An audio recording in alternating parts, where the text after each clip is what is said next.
Mortal, do you feel the ghost in your own blood?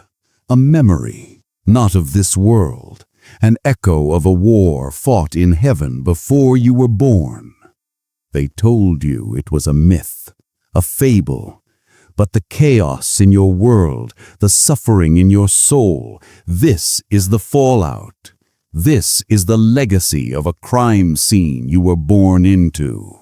They hid the book that held the evidence, but now the record is about to be opened. Introduction.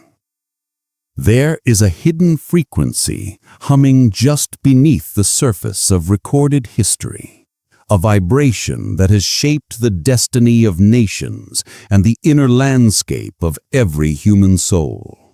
For millennia, you have been taught a version of reality that is carefully curated, a narrative with crucial pages torn from its binding, leaving you with a profound and lingering sense that a fundamental piece of the puzzle is missing. That missing piece, that silenced frequency, is the Book of Enoch. This is not merely an ancient scroll. It is a master key to understanding the very architecture of the world you inhabit, a world where the boundaries between the spiritual and the material are far more porous than you have been led to believe. Within its forbidden verses lies the untold story of our origins, a celestial drama of rebellion, hybridization, and divine judgment that explains the paradoxical nature of humanity itself, our capacity for sublime love and devastating cruelty, our thirst for divine knowledge, and our propensity for self-destruction. This text was suppressed not because it was false, but because it was too revealing, offering a glimpse behind the curtain of power structures that have long relied on your ignorance. But now, that curtain is being drawn back. The 7 universal laws encoded within this ancient manuscript are about to be unveiled to you. These are not mere historical curiosities. They are the living, breathing principles that govern the interplay between consciousness, power, and cosmic order. They explain the hidden forces that have shaped your personal history, your struggles, and your untapped potential. By understanding these laws, you will begin to see your life not as a series of random events, but as a meaningful journey within a lawful cosmos. You will learn to navigate the unseen currents that influence your reality, moving from a state of reaction to one of conscious co-creation. This journey begins with the first and most foundational of these cosmic principles, the law that set this entire grand drama into motion, the law of the Watchers, the law of transgressive knowledge and its consequences. Chapter 1. The Law of the Watchers. The first law is the law of the Watchers, which decrees that when a higher consciousness willfully descends from its ordained station to impose its knowledge upon a system of lesser development, it initiates a cascade of chaos, bestowing power without the concomitant wisdom to wield it. This is the primordial event described in the Book of Enoch, where the Watchers, the sons of God, who were entrusted with the oversight of creation, made a conscious choice to violate a fundamental cosmic boundary. They saw the daughters of men, and in an act of profound transgression, they took them as wives, teaching them the secrets of heaven, the art of metalworking, the knowledge of root cuttings, the enchantments of astrology, and the art of war. This was not a benevolent act of enlightenment. It was an illicit transfer, a forced grafting of advanced knowledge onto a consciousness still navigating its own primal development. The Hermetic principle of correspondence, as above, so below, finds its shadow aspect here, for a rebellion in the celestial realms precipitated a corresponding corruption in the earthly plane.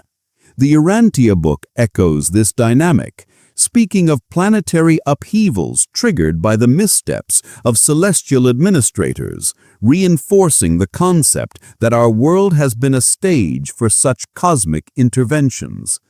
This law operates in your life not as a distant myth, but as a recurring pattern in your own consciousness. Every time you are granted a new level of insight, a new skill, or a new position of influence, before you have cultivated the inner maturity to hold it with integrity, you are facing a personal watcher event. It is the promotion that inflates your ego instead of humbling you with responsibility. It is the spiritual insight that you use to feel superior to others rather than to serve them. It is the technological tool you wield without considering its ethical implications or long-term consequences. The knowledge itself is neutral, but its premature application, divorced from a foundation of spiritual and ethical maturity, becomes a corrupting force. It creates a schism within you, a conflict between the power you now possess and the wisdom you have yet to earn. This internal schism then manifests externally as chaos in your relationships, your work, and your sense of inner peace. You become a microcosm of the Enochian drama, wielding a power that feels both exhilarating and destructive, a power that you suspect you are not truly ready to command. Where in your own life can you identify this pattern? Look at the areas where you feel a sense of imbalance, where your capabilities seem to have outstripped your inner peace. Perhaps you have acquired financial success, but find yourself more anxious and isolated than ever. Maybe you have mastered the art of intellectual debate, but have lost the capacity for heartfelt connection. Or possibly you have delved into powerful spiritual or metaphysical practices only to find your ego inflated, using these very practices to judge others or to reinforce a sense of specialness. What forbidden knowledge have you reached for in an attempt to shortcut your own development? And what has been the true cost of that transaction? The diagnostic question is this: in what area of your life are you currently experiencing a disconnect between your power and your peace? The prescription, the key to mastering this first law, is to consciously initiate a process of ethical alignment with every new level of attainment you reach. Before you seek to acquire more knowledge, more wealth, more influence, you must first commit to a parallel path of inner development. For every book you read on strategy, read one on compassion. For every hour you spend building your external empire, spend an hour in contemplation, building your inner kingdom. The goal is not to reject power or knowledge, but to become a worthy vessel for it. You must cultivate what the Emerald Tablets refer to as the balance in all things, ensuring that your ascent in power is matched step by your descent into humility and wisdom. This is how you neutralize the curse of the Watchers within your own being. You do not refuse the knowledge, you sanctify it by choosing to integrate it slowly, deliberately, and always in service to the whole, rather than for personal aggrandizement. You become the conscious gatekeeper of your own evolution, ensuring that every new frequency you allow into your consciousness is met with the resonant harmony of a mature and loving heart. Chapter 2. The Law of Hybridization. The second law is the law of hybridization, a cosmic principle which dictates that the forced and unnatural merging of fundamentally different orders of being creates offspring of immense power but profound spiritual dislocation. Entities that possess great strength yet lack a stable essence, destined to become volatile forces of consumption and conflict within the system they inhabit. In the stark narrative of Enoch, this is the terrifying genesis of the Nephilim, the giant offspring born from the union of the fallen watchers and human women. These were not merely beings of physical stature. They were consciousness anomalies, living paradoxes whose very existence violated the natural harmonic intervals of creation.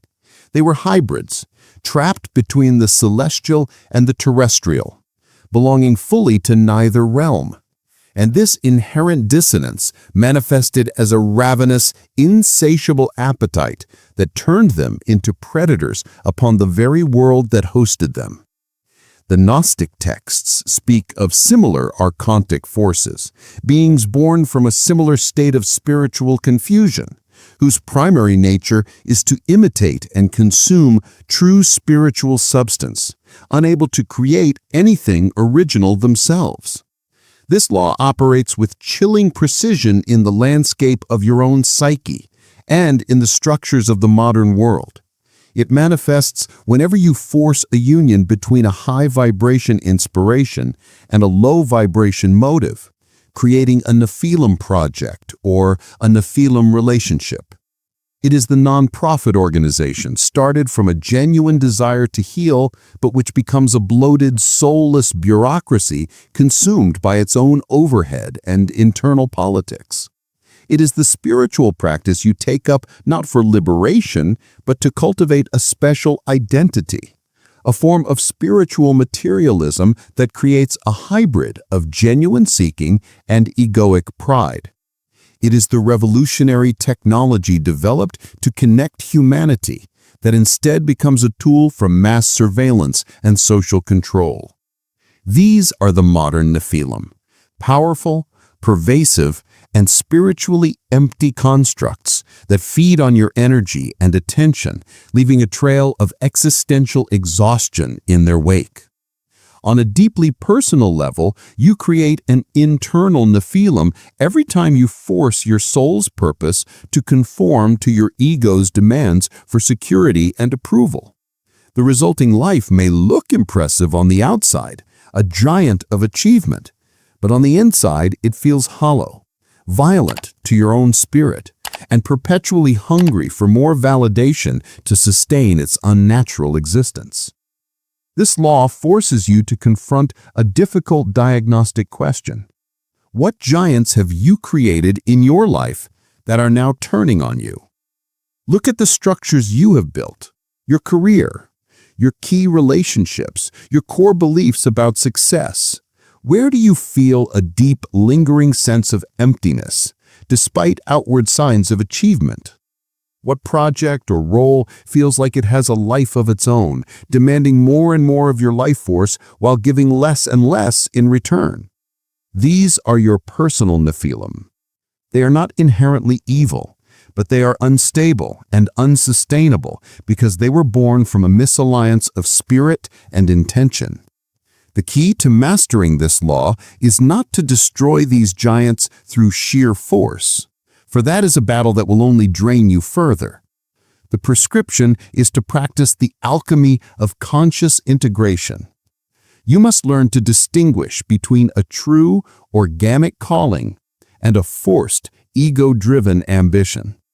Before you initiate any major new venture or commit to a significant path, you must subject it to the light of your heart. Ask yourself with ruthless honesty, is this born of love, service, and a genuine expression of my soul, or is it born of a need to prove myself, to escape a fear, or to claim an identity? The integration happens when you patiently work to align the motive with the action. If you have a grand vision, you must be willing to start with a humble, pure-hearted action. If you feel a calling to lead, you must first learn to serve authentically. This process starves the internal Nephilim of its conflicted energy and allows for the birth of creations that are whole, harmonious, and sustainable. You move from being a creator of volatile hybrids to a guardian of pure lineages, ensuring that every aspect of your life is a true and resonant expression of your integrated self. not a monstrous fusion of spirit and shadow. Chapter 3. The Law of Celestial Accusation. The third law is the law of celestial accusation, which reveals that the cosmos operates a perfect, impartial justice system where every cry of oppression, every vibration of injustice is registered not as a mere complaint, but as a formal charge that activates a mandatory process of cosmic rebalancing. In the Enochic narrative, when the earth was filled with the violence and corruption unleashed by the Watchers and their Nephilim offspring, the pleas of the afflicted did not simply vanish into the ether. The text is explicit. The souls of those who have died are making their suit, and their sighing has ascended into heaven. This is not a passive hope. It is an active, legalistic process. These cries ascended and were presented before the divine court, becoming the very evidence that compelled judgment. This law introduces a profound metaphysical truth. The universe is not indifferent. It is a responsive, recording consciousness, a living ledger often described in esoteric traditions as the Akashic records. The Hermetic principle of cause and effect, or karma, is a subset of this greater law. It is not a blind mechanism of punishment, but a precise system of energetic accountability that ensures no violation of cosmic law, no matter how small or hidden, goes unaddressed. It ensures that balance, not necessarily punishment, is the universe's ultimate goal. You are interacting with this law constantly in your life, though you may not recognize it. Every time you feel a deep, resonant sense of injustice, whether it's a personal betrayal, witnessing social oppression, or even the inner violation of betraying your own conscience, you are not just feeling an emotion. You are, in effect, filing a celestial accusation.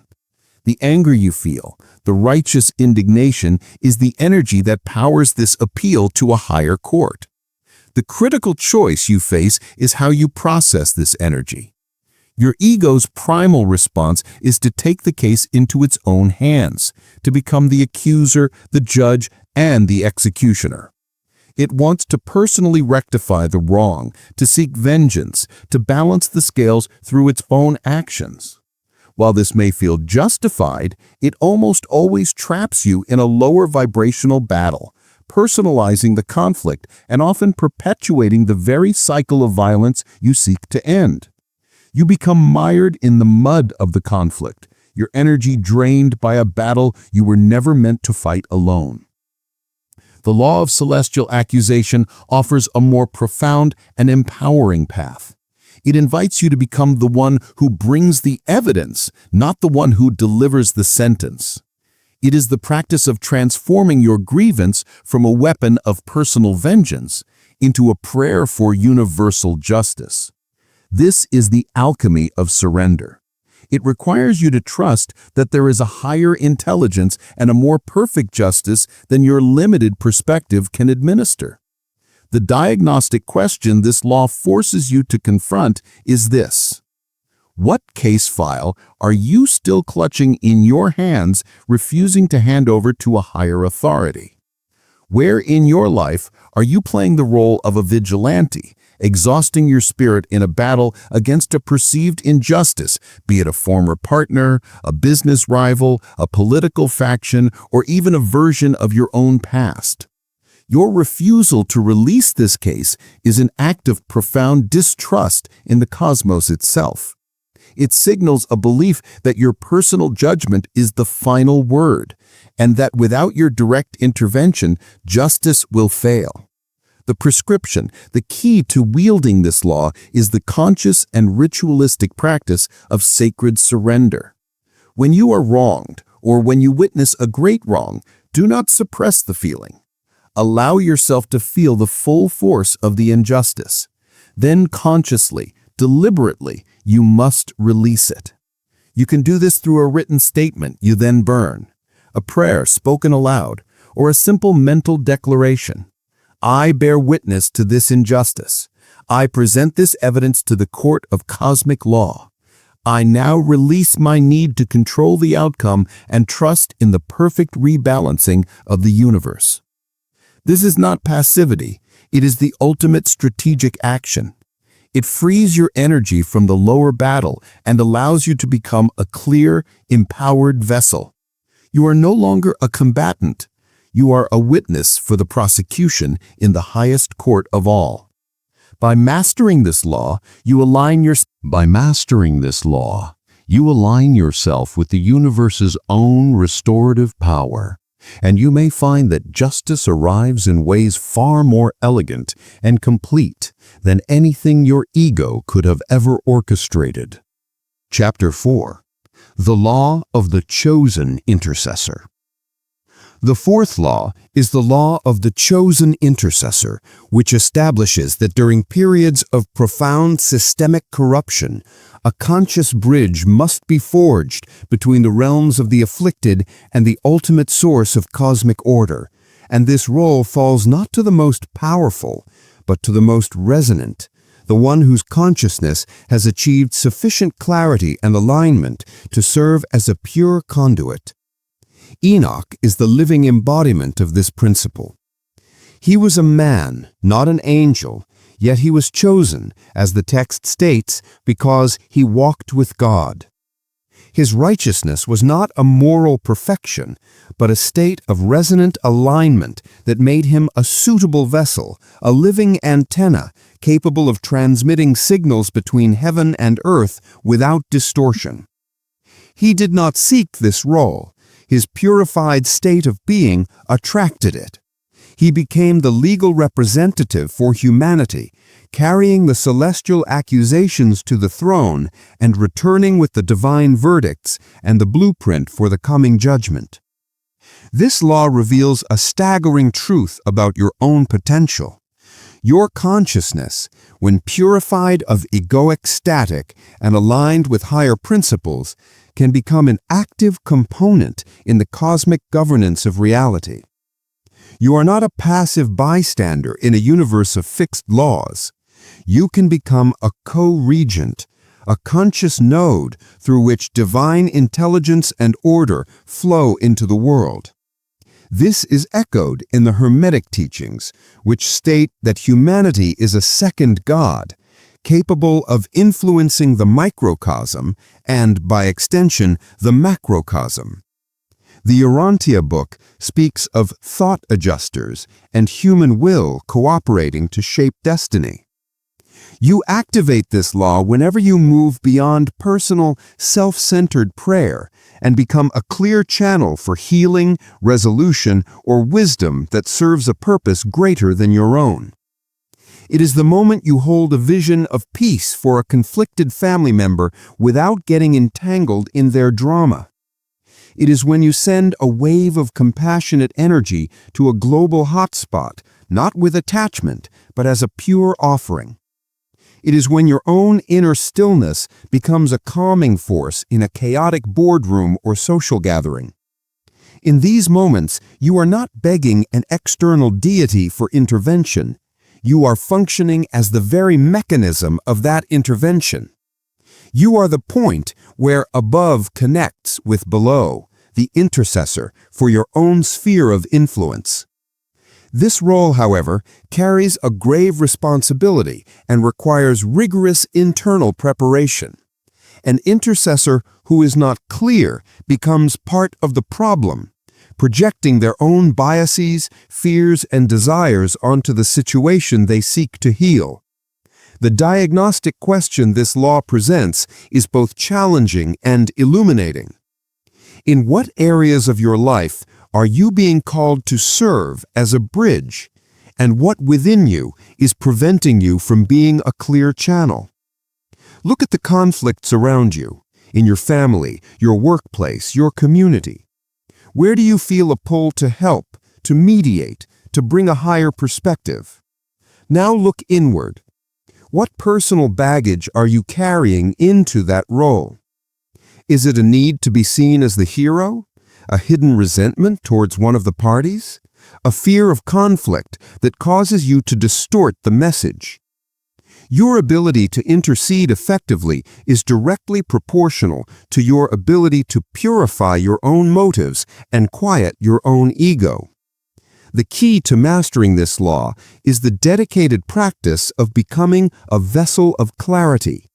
This begins with rigorous self-honesty and shadow work, constantly cleaning the lens of your own perception.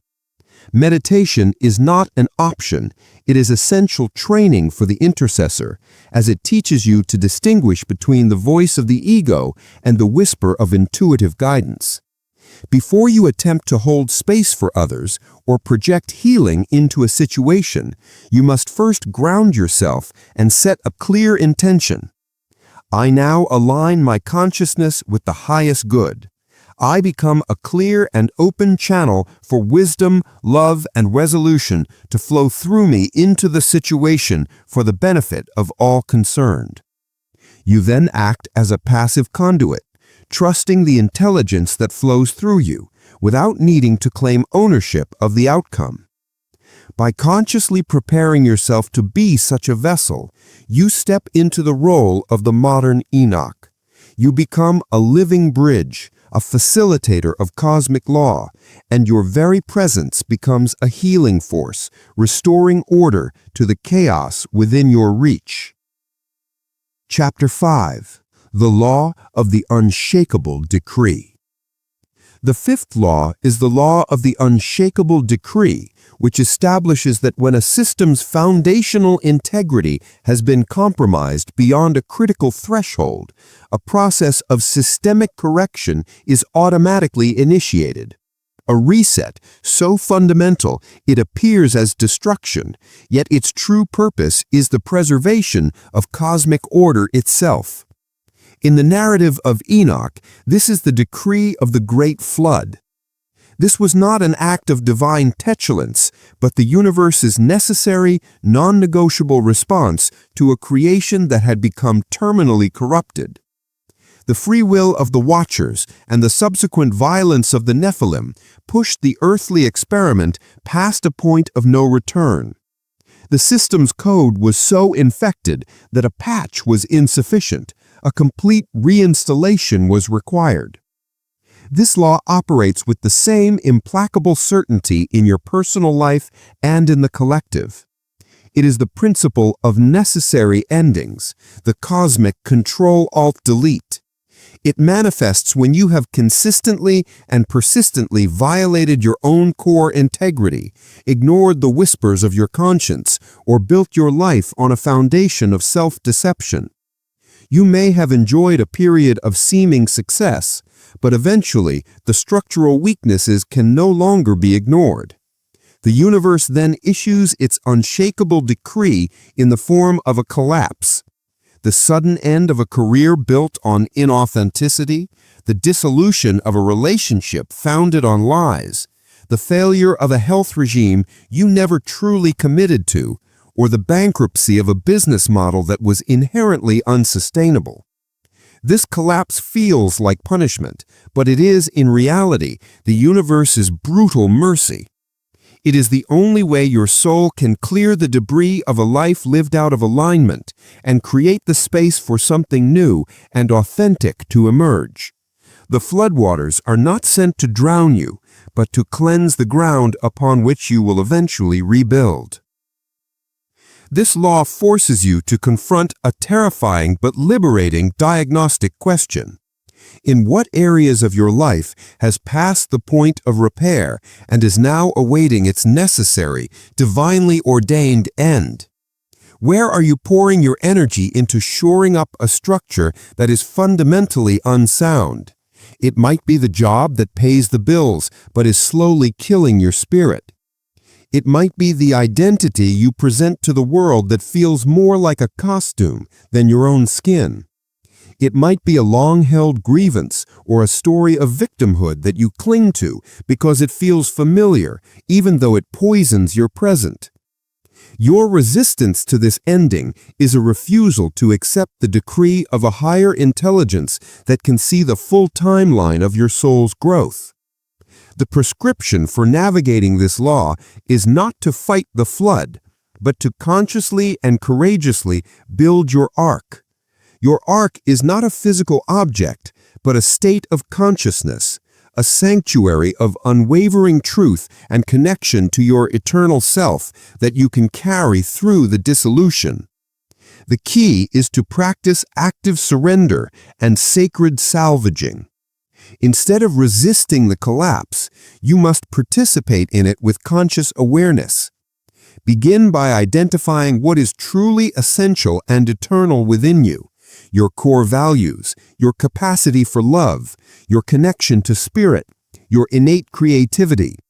These are the seeds you must gather into your ark. Then, with deliberate intention, release your grip on what is being washed away. This is not a passive letting go, but an active choice to cooperate with the cosmic reset. You might perform a ritual, write a letter of release, or simply speak your surrender aloud. I acknowledge this ending. I release my attachment to this form. I trust the process of dissolution and place my faith in the new beginning that will follow. By building your ark of consciousness and actively surrendering to the flood, you transform a traumatic event into a sacred passage. You emerge from the waters not as a victim of circumstance, but as a conscious partner in your own rebirth, ready to step onto the clean, fresh soil of a reality more aligned with your soul's true purpose. Chapter 6. The Law of the Revealed Cosmology. The sixth law is the law of the revealed cosmology, which posits that to navigate the cosmos with sovereignty and purpose, one must first be initiated into its fundamental architecture. Understanding the blueprint of reality is not an abstract intellectual exercise, but a prerequisite for conscious co-creation. A profound portion of the Book of Enoch is dedicated not to judgment or narrative, but to revelation. Enoch is taken on a guided journey through the hidden mechanics of the universe. He is shown the storehouses of the winds, the pathways of the stars, the chambers of thunder and lightning, and the very pillars upon which the earth is founded.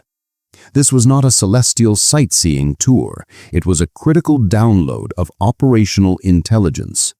To function as a responsible agent within a system, you must comprehend its laws, its structure, and its inherent logic.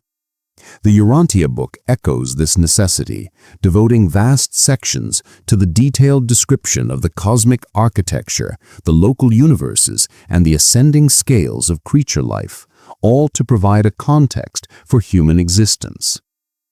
This law operates in your life as the deep, innate human drive to understand the why behind the what. It is the impulse that leads you to study philosophy, to gaze at the stars, to map the human genome, or to explore the depths of your own consciousness through meditation. Every time you seek a pattern, a rule, or a unifying theory, you are responding to the call of this law. You are trying to download your own personal cosmology, your own map of how things truly work. A human being without a cosmology is like a ship without a navigational chart, adrift on an ocean of seemingly random events, vulnerable to every storm and current. You are either building your cosmology consciously, based on revealed wisdom and direct experience, or you are inheriting it unconsciously from the prevailing culture, which is often a cosmology of limitation, separation, and materialism. The Hermetic axiom, the all is mind, the universe is mental, is the cornerstone of an empowered cosmology, for it reveals that the structure you are seeking to understand is, in its essence, a structure of consciousness itself. This brings us to a crucial diagnostic question. Is the map of reality you are currently using leading you toward freedom and empowerment, or is it reinforcing a sense of limitation and victimhood? Your personal cosmology is the invisible lens through which you interpret every event in your life. If your core belief is that you are a separate, physical organism in a random, meaningless universe, then every challenge will feel like a personal assault from an indifferent world. If your cosmology includes the existence of a higher self, the laws of karma or cause and effect, and the possibility of conscious evolution, then the same challenge becomes a lesson, a catalyst for growth within a meaningful journey. The key to mastering this law is to actively and consciously construct your own cosmology of sovereignty. This is a lifelong practice of seeking, questioning, and integrating. You must become your own initiate. This involves the dedicated study of perennial wisdom traditions, the Kybalion, the Emerald Tablets, the Gnostic texts, the Audiobook, not to adopt their truths blindly, but to use them as reference points for your own direct investigation. It requires you to observe the consistent, verifiable patterns in your own life and in the natural world. Most importantly, it demands that you cultivate a direct relationship with the source of consciousness itself through regular periods of silent contemplation. In this silence, you are not seeking answers to petty questions. You are asking for a revelation of the structure behind the veil. You are asking to be shown, as Enoch was shown, how things truly work. As your internal cosmology shifts from one of randomness to one of intelligent, lawful order, your entire experience of life transforms. You stop feeling like a victim of fate and start acting as a conscious navigator of a meaningful cosmos. You understand that your thoughts and intentions are not insignificant, but are powerful forces that interact with a responsive, mental universe. The revealed cosmology is the ultimate map that empowers you to finally begin the real journey. Chapter 7. The Law of the Righteous Remnant. The seventh law is the law of the righteous remnant, which guarantees that no matter how profound the cosmic correction or pervasive the spiritual decay, a nucleus of pure, uncorrupted consciousness is always preserved to serve as the indestructible seed for the next cycle of creation and evolution. In the stark narrative of the Great Flood, this was Noah and his family.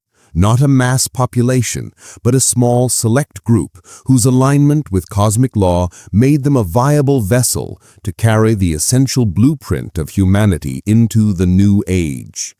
They were saved not for their perfection, but for their resonant integrity amidst the global cacophony of dissonance. This law is the universe's ultimate failsafe, its promise of continuity and eternal possibility. It operates within you as your essential, unassailable core, the part of your being that remains untouched by trauma, uncompromised by failure, and uncorrupted by the world's illusions. The Gnostics called this the divine spark, the inward light that is a fragment of the pleroma itself, forever whole and pure despite the soul's journey through the realm of the demiurge. The Audiobook speaks of the thought adjuster, a divine fragment that indwells you, your potential spirit self that is beyond the reach of temporal corruption.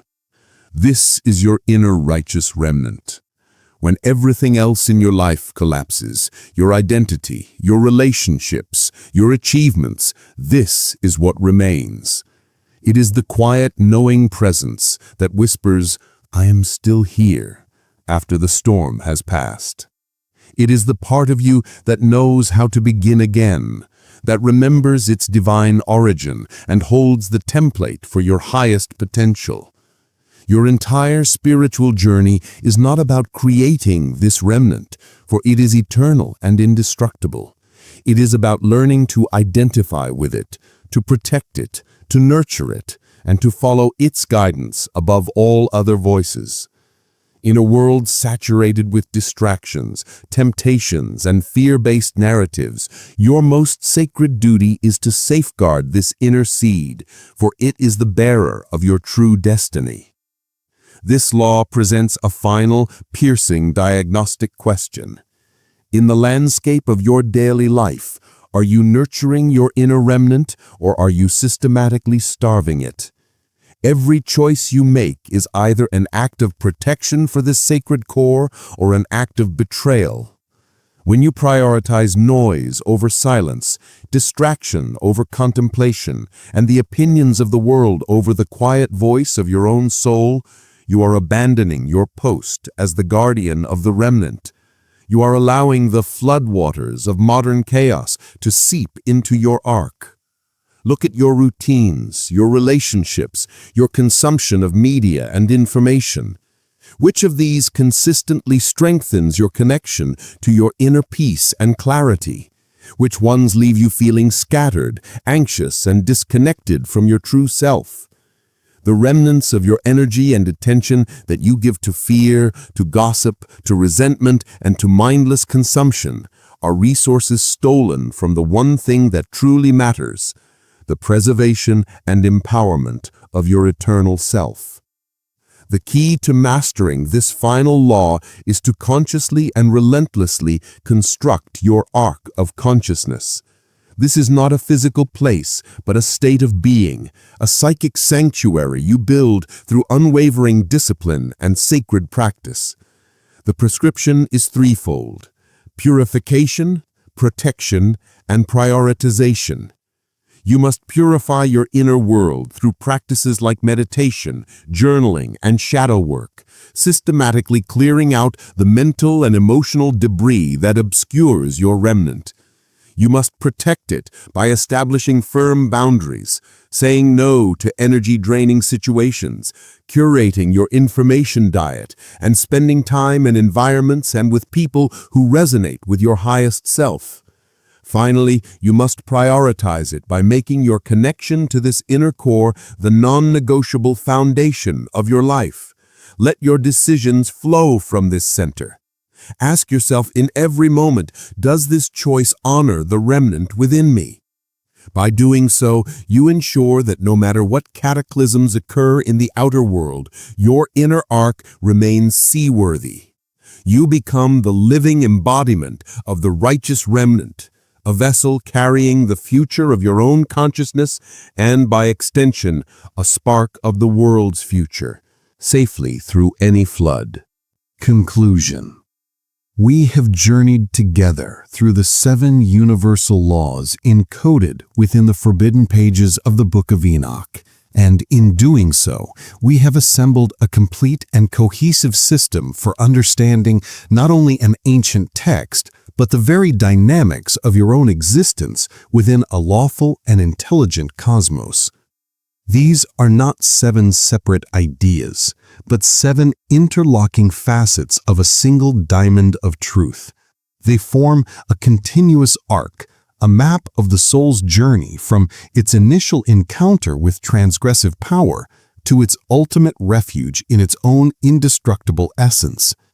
We began with the law of the Watchers, which taught you that all knowledge and power must be tempered with wisdom and ethical alignment, lest it become a force of corruption. This led directly to the law of hybridization, revealing the chaotic consequences of forcing unnatural unions within your consciousness and your creations, birthing powerful but soulless constructs that inevitably turn on you. Confronted by this internal and external chaos, you discovered the law of celestial accusation, which provided the mechanism for appealing to a higher justice, transforming personal vengeance into a trust in cosmic rebalancing. This appeal necessitates the law of the chosen intercessor, the call to purify your own being to become a clear vessel, a bridge through which divine order can flow into the disordered realms of your life and world. When the accumulation of misalignment passes a critical threshold, you encountered the sobering reality of the law of the unshakable decree, the universe's necessary and non-negotiable reset that clears away what cannot be repaired to make way for what can be born anew. To navigate this dissolution and all of life's complexities, you were given the law of the revealed cosmology, the imperative to seek the blueprint of reality itself, to trade a map of randomness for one of intelligent design, empowering you as a conscious navigator. And finally, you arrived at the ultimate promise, the law of the righteous remnant, the assurance that at your very core exists an eternal, uncorrupted seed of consciousness that cannot be destroyed, only forgotten, and that your primary task is to protect and identify with this sacred core above all else. This is the complete system. This is the hidden wisdom that was deemed too powerful for widespread consumption, for it transfers authority from external institutions to the sovereign individual who has taken the time to know the rules of the game. Now the theoretical understanding must end, and the practical embodiment must begin. This knowledge is worthless as a mere intellectual possession. Its power is unleashed only when it becomes the living architecture of your daily life. You are called now to nothing less than a total recalibration of your being. Let these 7 laws become the lens through which you view every challenge, the compass by which you navigate every decision, and the foundation upon which you build your future. When faced with a new opportunity, ask which law is in play. When confronted by a conflict, consult this map. When you feel lost, remember the remnant within you that can never be lost. Align your thoughts with the law of the revealed cosmology. Align your actions with the integrity demanded by the law of the Watchers. Align your heart with the trust inherent in the law of celestial accusation. You are being invited to step fully into your role as a conscious co-creator, to move from being a passenger on a runaway train to being the architect of your own destiny within a grand and meaningful cosmos. The forbidden text has been opened to you. The 7 keys have been placed in your hand. The door to spiritual sovereignty now stands before you. Turn the key. And so, as we close this forbidden book and return to the world of form, remember this. The 7 laws are not merely knowledge to be stored away. They are living frequencies waiting to be activated within the very architecture of your being. You have been given the keys that were hidden in plain sight, the map to navigate from a world of consequence back to a state of cosmic sovereignty. The choice to walk that path is now yours and yours alone. If this resonance has found a home within you, if a long-forgotten memory has stirred in your soul, then please help our channel grow and spread the message by liking, subscribing, and turning on notifications. Your engagement is more than a click. It is a signal, a confirmation that the ancient frequencies are being received. Make your presence known in the comments below. Share which of the 7 laws resonated most deeply, for your voice guides our journey into the next mystery. The archive is vast, and we have only just opened the first door. Thank you for watching.